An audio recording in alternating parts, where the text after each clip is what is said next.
Welcome to the full history.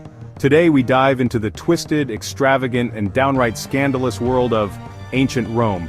Imagine a world of togas, temples, gladiators, and emperors with absolute power. Behind its military might and architectural grandeur lay a darker side, a world of intrigue, debauchery, and shocking violence. Let us begin our journey with perhaps the most infamous Roman emperor of them all, Caligula. His name alone evokes images of tyranny, madness, and depravity. Ascending to the throne at 24, Caligula was initially adored by the Roman people. Yet within months, a darkness descended upon him. Caligula's reign was marked by paranoia, cruelty, and bizarre excesses. He declared himself a living god, and indulged in unspeakable acts of cruelty and debauchery. The Roman elite were renowned for their lavish banquets, feasts fueled by copious amounts of food and wine. Ancient texts, often penned by rivals, speak of these banquets as dens of iniquity. Orgies, we are told, were commonplace, a testament to the Romans' supposed moral decadence. While some Romans indulged in such excesses, these accounts are often exaggerated, colored by the biases of the authors. The year is 64 AD. Rome is engulfed in flames. For 6 days and 7 nights the fire raged, consuming homes, temples, and entire neighborhoods. At the center of this inferno stood Emperor Nero, a figure as enigmatic as he was controversial. Legend has it that Nero played his lyre and sang as the city burned. Whether Nero played any role in starting the fire remains a subject of historical debate, but the scandal consumed his reign. Behind the facade of power, the imperial palace held its own share of secrets and scandals. Empress Valeria Messalina, the third wife of Emperor Claudius, was a woman of insatiable appetites and a penchant for scandal. Rumors swirled of Messalina's nocturnal escapades in Rome's red light district. These tales, whether true or the product of malicious gossip, painted Messalina as a woman consumed by her desires. Even in matters of hygiene, the Romans were a communal society. Public latrines were bustling social hubs, where citizens from all walks of life gathered to relieve themselves and engage in lively conversation. Imagine rows of stone seats with strategically placed holes, all facing each other, and the pièce de résistance, a shared sponge attached to a stick, which served as the communal hygiene tool.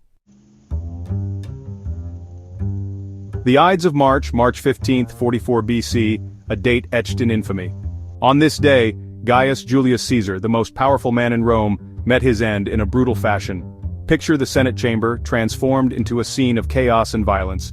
Caesar, surrounded by senators he considered friends, was betrayed. Daggers flashed, and Caesar, initially stunned, fought back but was ultimately outmatched.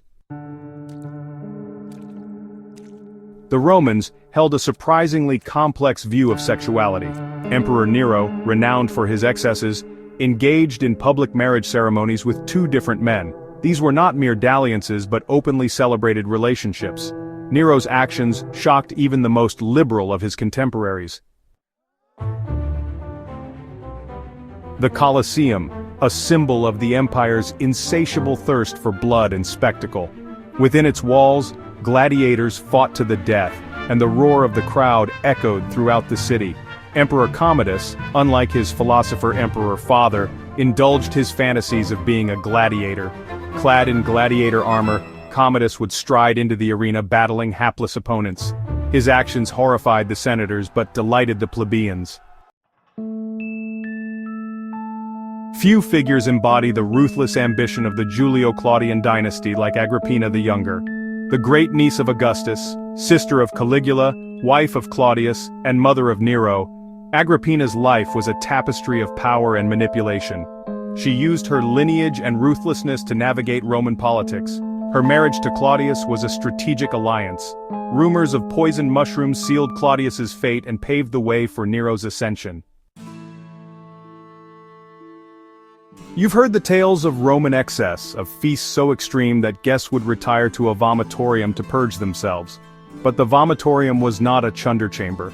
The word vomitorium is a misnomer, a misunderstanding of the Latin word. In reality, vomitoria were passageways and amphitheaters that allowed large crowds to enter and exit efficiently. Ancient Rome wasn't just about war and empire, it was a cauldron of excess, betrayal, bizarre traditions, and blurred moral lines. Like this wild ride through Roman scandal? Hit that like button, drop your favorite Roman scandal in the comments, and don't forget to subscribe for more 10-minute history deep dives. See you in the next episode.